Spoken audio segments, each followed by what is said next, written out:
beneath the surface of American history lies a shadow network that guided the nation's creation through symbols, rituals, and secret coordination. We'll unravel how early lodges emerged as power centers and trace the Masonic threads connecting the Tea Party to military command structures. The investigation reveals hidden meanings in monuments and examines the ongoing debate between coincidence and conspiracy theories. From Washington's initiation to Franklin's European alliances, we'll explore why the anti-Masonic movement rose and how these influences continue shaping American identity through declassified discoveries and shifting academic perspectives. Look closely at the dollar bill in your wallet. The official story claims these are simple historical designs, yet independent researchers have uncovered a different narrative, one woven with secret symbols. The most famous is the all-seeing eye, positioned atop an unfinished pyramid on the Great Seal. Authorities have stated this represents divine providence watching over the new nation. However, facts indicate this symbol bears a striking resemblance to the Eye of Providence, a central emblem in Freemasonry. Many of the nation's founders, including George Washington and Benjamin Franklin, were known Freemasons. This connection has fueled centuries of speculation. The pyramid itself, with 13 courses of stone, is another profound mystery. Official records from the late 1700s state the layers symbolize the original 13 colonies. Yet, its unfinished apex crowned by the eye strangely mirrors the Masonic concept of individual and societal improvement. Why was this specific, esoteric imagery chosen for the national currency? Declassified documents from various historical archives show extensive debates over the seal's design, with Masonic members deeply involved in the process. The true reason for its final approval remains partially obscured. This symbolic language extends far beyond currency into the very architecture of Washington, D.C. The Capitol building itself stands as a potential testament to this influence. Its cornerstone was laid in a full Masonic ceremony in the year 1793, with President Washington presiding in his Masonic regalia. Architectural analysis reveals a foundation built upon sacred geometry, principles highly valued by the Brotherhood. The city's street layout, designed by Pierre L'Enfant, has been interpreted by some to form Masonic symbols like the square and compass when viewed from above. While city planners have denied any intentional pattern, the geometric precision and alignment with celestial bodies are difficult to dismiss as mere coincidence. The evidence suggests a hidden layer of meaning was embedded into the nation's core identity, a silent testament to the philosophical underpinnings of its creation. But to understand how these symbols came to be embedded in the Capitol's very foundations, we must turn our attention to the man at the center of it all. George Washington formally entered the world of Freemasonry in the year 1752. The ceremony took place at the Fredericksburg Lodge in Virginia, an event meticulously recorded in their official ledger. According to the lodge's own records, Washington underwent the traditional initiation rites, progressing from entered apprentice to fellow craft, and finally achieving the Master Mason degree in less than a single year. This rapid ascent through the ranks was highly unusual for the period and has fueled much speculation among independent researchers. They question how a young surveyor could advance so swiftly in a fraternity known for its deliberate, measured progression. Washington's personal correspondence reveals a profound and lifelong commitment to the Brotherhood's core tenets. He frequently wrote about the Masonic ideals of brotherly love, relief, and truth. In one letter, he described these principles as the foundation of virtue and the bond of civil society. His writings suggest he did not view Freemasonry as merely a social club, but as a philosophical framework. This framework appears to have directly shaped his leadership style during the Revolutionary War. He actively encouraged Masonic values within his officer corps, fostering a unique sense of unity and moral purpose. However, a deeper analysis reveals intriguing contradictions. While official histories portray his Masonic membership as purely philosophical, his actions suggest a more complex relationship. He consistently attended lodge meetings even during the most demanding periods of the war, a fact that independent scholars highlight as evidence of its supreme importance to him.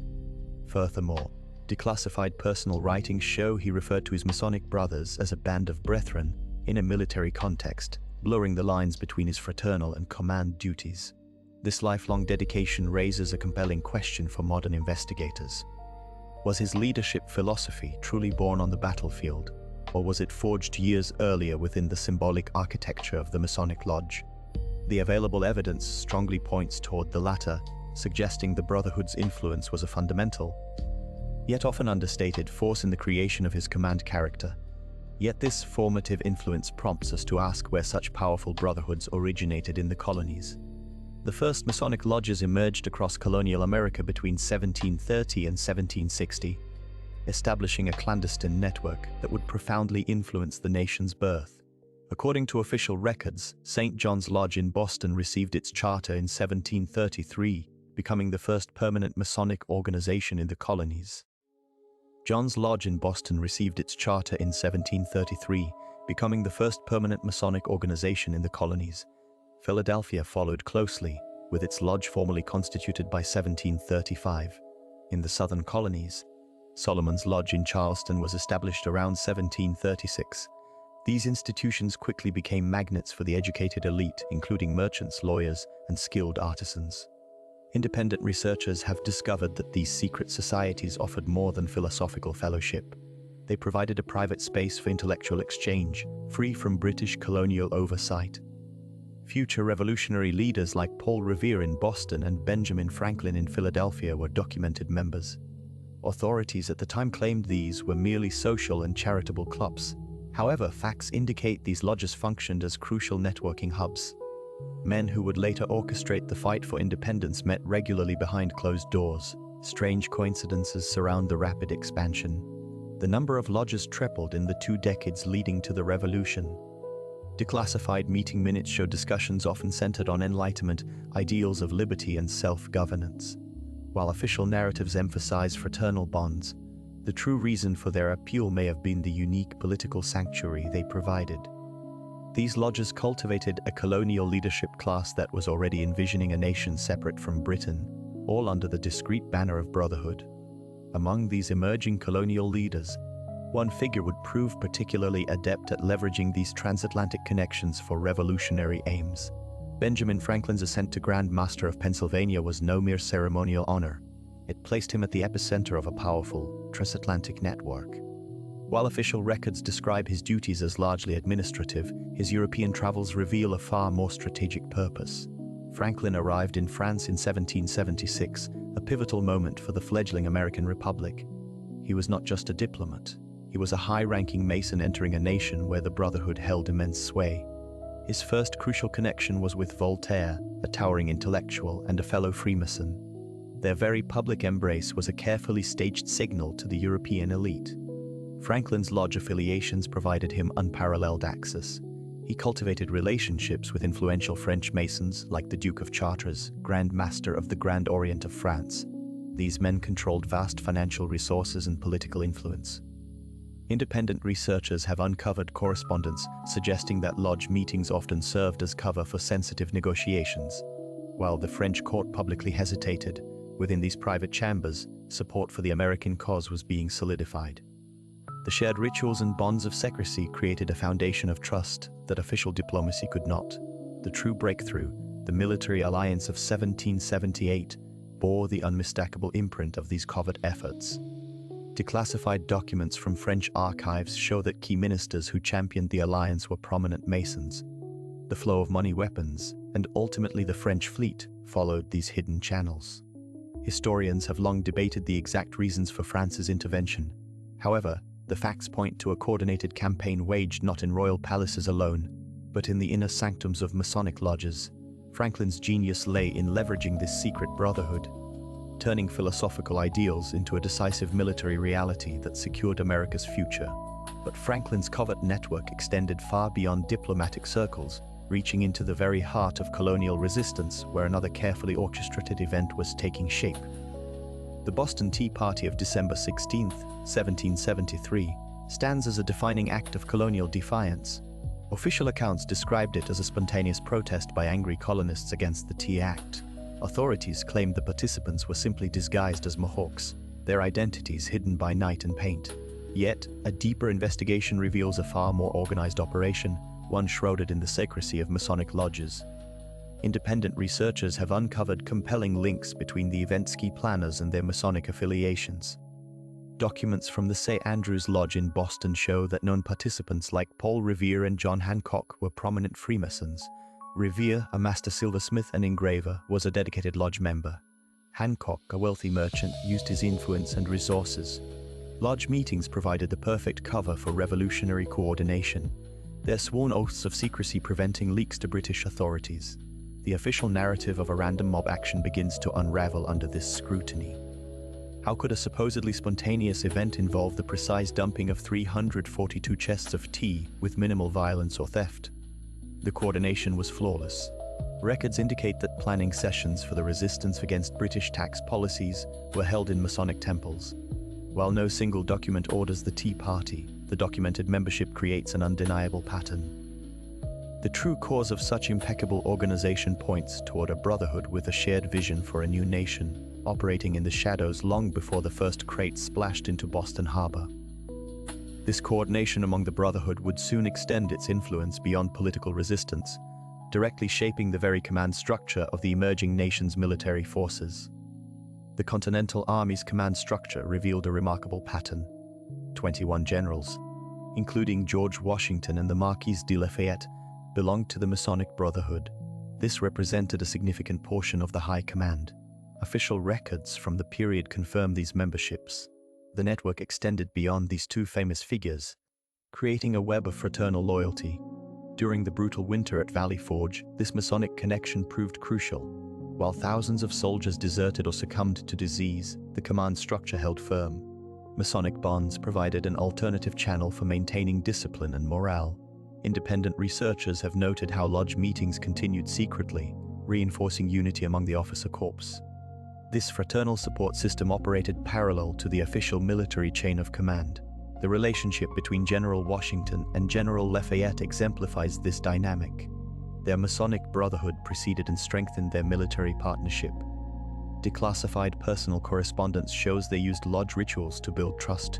This bond proved vital during the difficult campaign in New Jersey. However, facts indicate this created an inner circle some historians describe as a command within a command.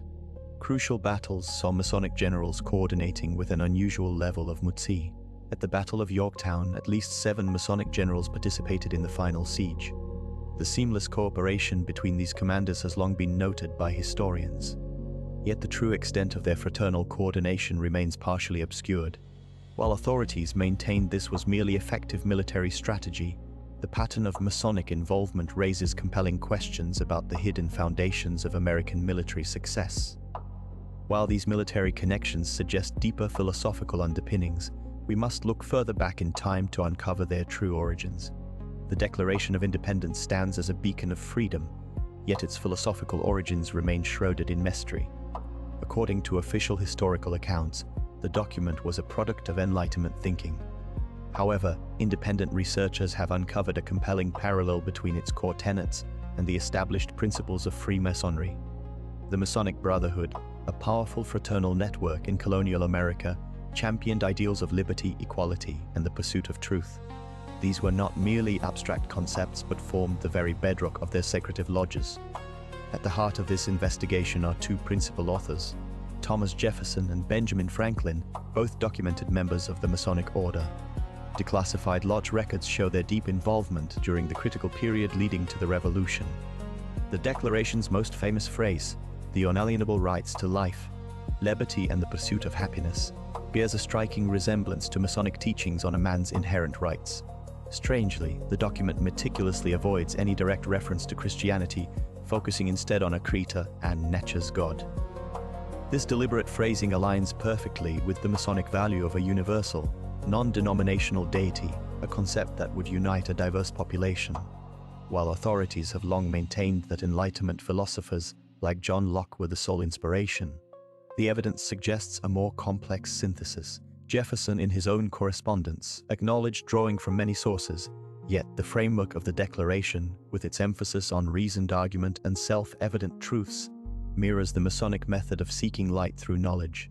The fact that both Franklin and Jefferson were active Masons during the document's drafting in 1776 cannot be a mere coincidence. The true story of America's birth may be one where a secretive brotherhood helped shape the language of a nation's soul, embedding its own timeless values into a manifesto for the world. But if the Declaration's creation was shaped by these philosophical influences, The Constitutional Convention would reveal an even more deliberate application of this hidden blueprint. Behind the sealed doors of Philadelphia's State House in the sweltering summer of 1787, a political miracle was being engineered.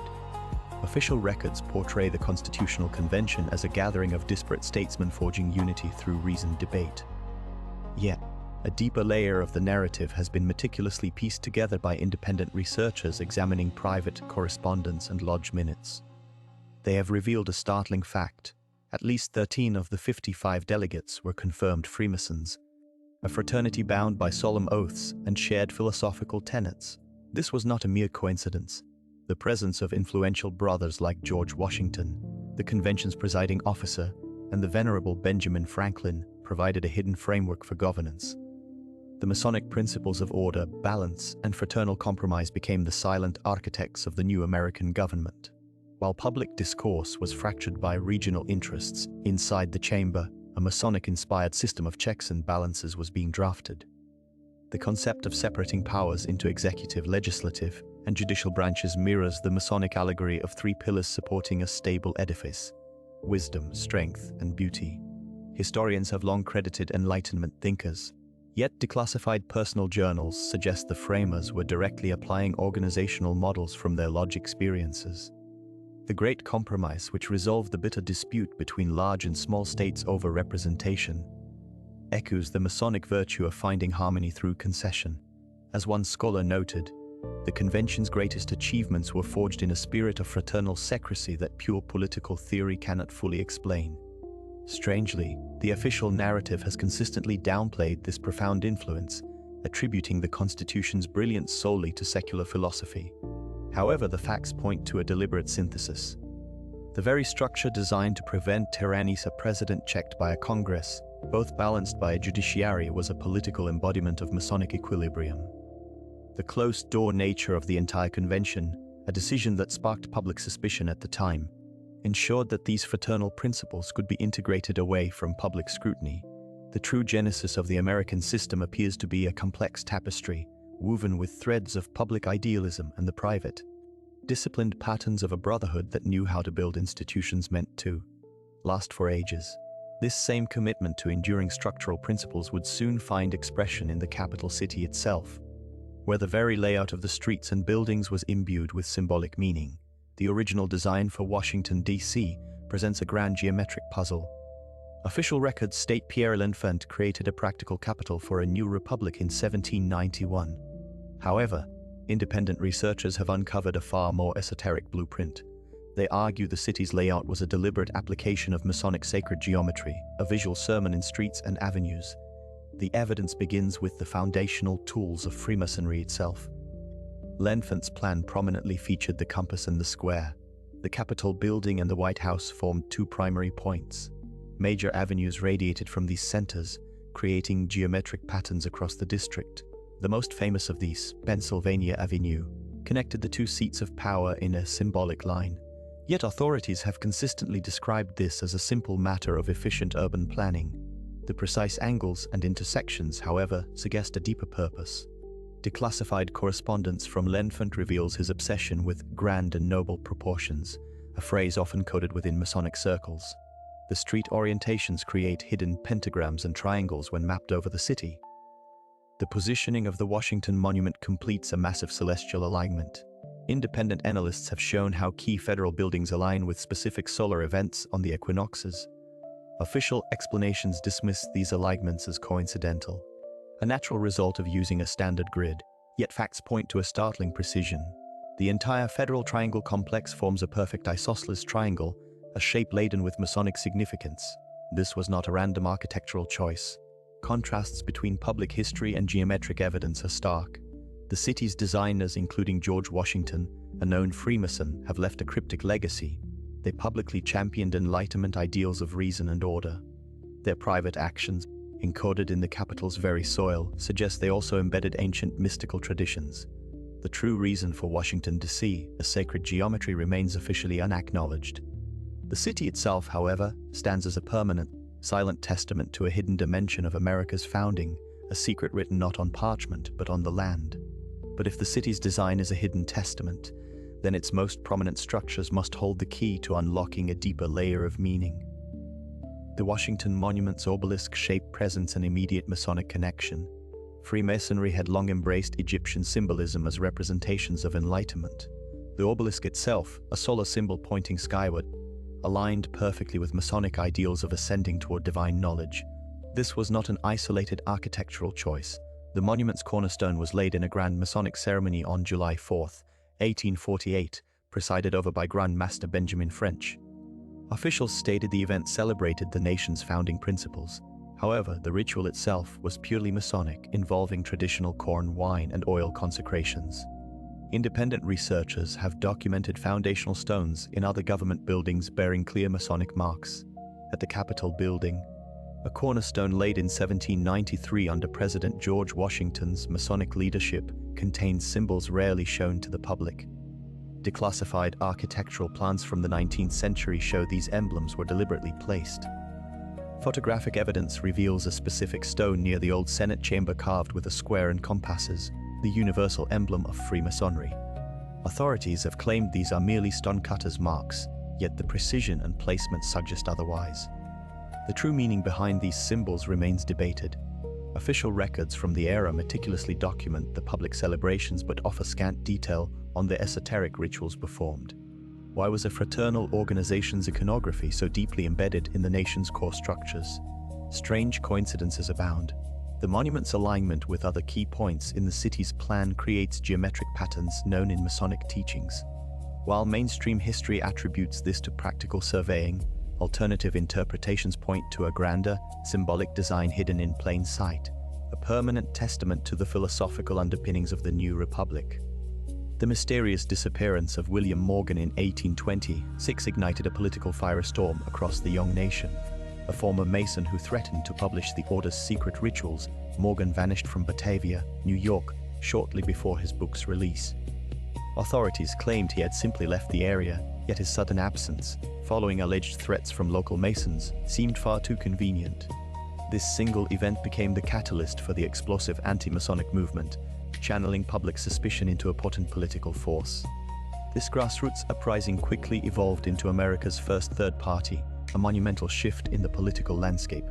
By mobilizing voters who feared a secret society's influence, the anti-Masonic party achieved significant, though temporary, success. It captured numerous state legislative seats and even won the governorship of Vermont. The movement's intense scrutiny forced a dramatic decline in Masonic membership, with lodges shuttering from New York to Pennsylvania as public trust evaporated. Contemporary accusations painted a picture of a vast conspiracy, alleging that Freemasons controlled the courts and state houses, orchestrating a cover-up of Morgan's fate. Independent researchers have since documented substantial evidence of Masonic political influence, noting that many early state governors and legislators were indeed prominent lodge members. However, facts indicate this was often a matter of social networking among the elite rather than a unified secret government. Declassified local records show Masonic brethren assisting each other politically, yet no documented evidence directly links the organization's leadership to Morgan's disappearance. The true cause remains one of history's enduring enigmas, a shadow from the nation's founding that forever altered its political DNA. But if the political threat proved elusive, what about the religious objections that have echoed across 3 centuries? Religious opposition to Freemasonry has persisted from the 18th century to the present day.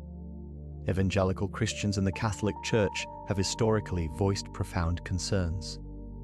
Their primary objections centered on the secret oaths required of members and the perception of religious syncretism within Masonic rituals. They argued these elements directly conflicted with Christian doctrine, creating a parallel belief system that undermined established churches. Specific complaints from evangelical circles often highlighted the moral dangers of secret societies. In the 19th century, sermons passionately condemned the influence of Freemasons in public life. One prominent preacher, Reverend John G. Stearns, declared in a sermon from 1827, "I tremble for my country when I reflect that God is just, and that a society built upon such secret and unchristian vows cannot be the foundation." Stearns declared in a sermon from 1827, "I tremble for my country when I reflect that God is just, and that a society built upon such secret and unchristian vows cannot be the foundation of a righteous government." This sentiment echoed through many pulpits, framing Masonic involvement as a direct threat to the nation's spiritual welfare. The Catholic Church formalized its opposition through multiple papal pronouncements. Pope Clement VI condemned Freemasonry as early as 1738, a stance repeatedly reaffirmed by his successors. They contended the organization's naturalistic philosophy and its requirement of oaths of blind obedience fostered indifferentism toward religion. Independent researchers have noted that these religious objections created a durable counter-narrative to the Founding Fathers' Masonic affiliations. However, official accounts of American history have often minimized the depth and persistence of this religious dissent, focusing instead on the movement's political dimensions.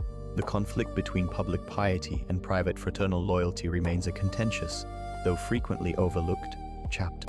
This historical omission has now been challenged by the emergence of previously hidden primary sources. Recently declassified documents from the Library of Congress and private Masonic archives have unveiled a startling narrative. For decades, official histories presented the founding of the United States as a straightforward political endeavor. However, these newly accessible records reveal a far more complex picture. They expose a clandestine network operating in parallel with formal diplomacy. Independent researchers have discovered that Masonic brotherhoods provided a secret backbone for the nascent republic. This was not merely a philosophical influence, but a practical, operational framework. Specific letters and meeting minutes, previously sealed for over 2 centuries, detail these covert operations. A letter from Benjamin Franklin, dated March 17, 1778, discusses channels of fraternal trust being used to communicate with French officials. The official record claims diplomatic overtures were conducted through standard emissaries. Yet, the declassified minutes from a Parisian Masonic lodge show that key agreements were pre-negotiated within its walls. Another document, a dispatch from John Adams in the summer of 1780, expresses concern over relying too heavily on the invisible web. This directly contradicts the public stance of the time, which portrayed alliances as purely state-to-state affairs. The most compelling evidence concerns the critical French alliance. Authorities had always maintained that the Treaty of Alliance in 1778 resulted from open negotiations. The declassified files, however, tell a different story. They show that Masonic intermediaries, including the influential Brother Sailors Dean, facilitated the initial, clandestine contacts that made the treaty possible. A coded message from the Grand Orient of France archive, dated exactly 2 weeks before the treaty's signing, refers to the final arrangements for our transatlantic brethren. This was not a coincidence. The true mechanism for international recognition relied on this hidden fraternity, a fact meticulously obscured in the official annals of the nation's birth. The foundations of America were laid not just in open Congress, but in the sealed lodges of a secret brotherhood. Yet these hidden foundations would remain largely unexamined by the academic world for nearly 2 centuries. Academic perspectives on Masonic influences in America's founding have undergone profound transformation. For decades, mainstream historians largely dismissed secret society impacts as speculative. Official narratives consistently portrayed the Founding Fathers' affiliations as purely social. However, independent researchers persistently documented architectural symbolism and coded correspondence. The academic establishment traditionally labeled such findings as conspiratorial fringe theories. This scholarly consensus began shifting in the late 20th century. A pivotal study from Yale University in 1998 analyzed George Washington's Masonic rituals in meticulous detail. Researchers demonstrated how Masonic principles directly influenced his leadership philosophy. The University of Virginia subsequently published a peer-reviewed paper in 2004 examining constitutional parallels with Masonic governance structures. These university-led investigations provided unprecedented academic validation. Current scholarship now acknowledges Masonic networks as crucial political infrastructure. Historians from Harvard documented in 2011 how Masonic lodges facilitated revolutionary communication across the colonies. Their research confirmed these lodges operated as covert planning centers before the Revolutionary War. Another comprehensive study from Princeton in 2016 established statistical correlations between Masonic membership and revolutionary activity. Approximately 74% of signatories to key founding documents belonged to Masonic lodges. The evolution from dismissal to acknowledgement represents a significant historiographical correction. Modern academic conferences regularly feature panels examining Masonic influences without the previous skepticism. Leading historians now describe the Masonic Brotherhood as the organizational backbone of the revolution. This academic reversal demonstrates how historical understanding continually evolves through rigorous investigation and evidence-based analysis. The once marginalized perspective has become integrated into mainstream historical discourse through persistent scholarly work. This evolving academic consensus naturally raises deeper questions about the significance of such widespread affiliation among the nation's architects. The remarkable concentration of Freemasons among America's founding fathers has fueled a persistent historical debate. Was this a simple coincidence among the era's educated elite, or does it point toward a deliberate design for the new nation? To weigh the evidence, one must first consider the context of the revolutionary period. Freemasonry offered a structured philosophical framework that championed Enlightenment ideals like reason, liberty, and equality. For influential figures such as George Washington, Benjamin Franklin, and Paul Revere, membership was a common feature of intellectual and social life. According to official historical accounts, their participation was a natural byproduct of their status, not a conspiratorial pact. The statistical probability of so many leaders sharing this connection, given the organization's popularity, could therefore be interpreted as likely. However, independent researchers have long highlighted a series of curious synchronicities that challenge this straightforward narrative. They point to the explicit use of Masonic symbols and architecture in the nation's foundational iconography. Most notably on the Great Seal of the United States and in the design of Washington, D.C. The fact that the cornerstone of the Capitol building was laid in a full Masonic ceremony in the year 1793 is often cited. Furthermore, declassified correspondence and lodge records reveal that many pivotal meetings planning the revolution and drafting foundational documents occurred within Masonic lodges. This has led to theories of intentional nation building, where a shared secret brotherhood provided a unified ideological and operational backbone. The central question remains one of intentionality. Was the Masonic influence a convenient tool adopted by men who already shared common goals, or was the Brotherhood itself the primary architect? Skeptics of the conspiracy theory argue that correlation is not causation. They note that many prominent founders were not Masons, and their organization's principles were widely disseminated. Yet, the sheer volume of connections is difficult to dismiss entirely. The debate ultimately hinges on whether one views this profound overlap as the predictable gathering of like-minded individuals in a turbulent time, or as evidence of a carefully orchestrated plan whose true scope remains partially obscured by history. While the debate about intentional design continues, these philosophical currents inevitably shape the very bedrock of American thought. The enduring legacy of Masonic principles within American identity presents a complex tapestry of philosophical influence. Concepts of liberty, equality, and fraternity, championed by the Founding Fathers, resonate profoundly with Masonic teachings. These ideals were not merely abstract notions, but were embedded into the nation's foundational documents. The pursuit of happiness, a cornerstone of the American experiment, mirrors the Enlightenment rationalism fostered within Masonic lodges. This philosophical foundation has continuously shaped the national character. Investigations into modern institutions reveal subtle yet persistent connections. The design of the Great Seal of the United States and the layout of Washington, D.C., have long been subjects of analysis. Independent researchers have documented symbolic architectural choices that align with Masonic traditions. The phrase Novus Ordo Seclorum, placed on the Great Seal in 1782, translates to a new order of the ages. Authorities have consistently described this as a reflection of revolutionary optimism, yet the precise Masonic symbolism suggests a more deliberate incorporation of their worldview into the state's iconography. The relationship between Masonic ideals and contemporary civil liberties remains a critical area of examination. The principle of religious tolerance, a hallmark of Freemasonry, found direct expression in the First Amendment. However, facts indicate that this was a radical departure from the state-sanctioned religions common in the 18th century. Was this a philosophical alignment or a calculated design? Declassified correspondence from figures like Benjamin Franklin shows deep discussions on creating a secular public square, a concept that was at the time revolutionary. The true extent of this influence continues to be debated by historians. Ultimately, the Masonic imprint on American development appears to be both foundational and intentionally woven. The evidence points not to a secret conspiracy, but to a conscious effort by individuals who were steeped in a specific philosophical school. They utilized its frameworks to engineer a society based on reason and meritocratic principles. This ongoing influence demonstrates how the initial blueprint for the nation continues to inform its evolving identity and institutional values in the 21st century. Our journey into the hidden history of America's founding comes to an end. We've examined secret symbols in plain sight, Washington's Masonic initiation, and the emergence of early American lodges. Franklin's European connections and the Tea Party's Masonic coordination have been revealed, alongside the military command network and the Declaration's hidden hand. We delved into constitutional convention secrets, the capital city's sacred geometry, and monument hidden meanings.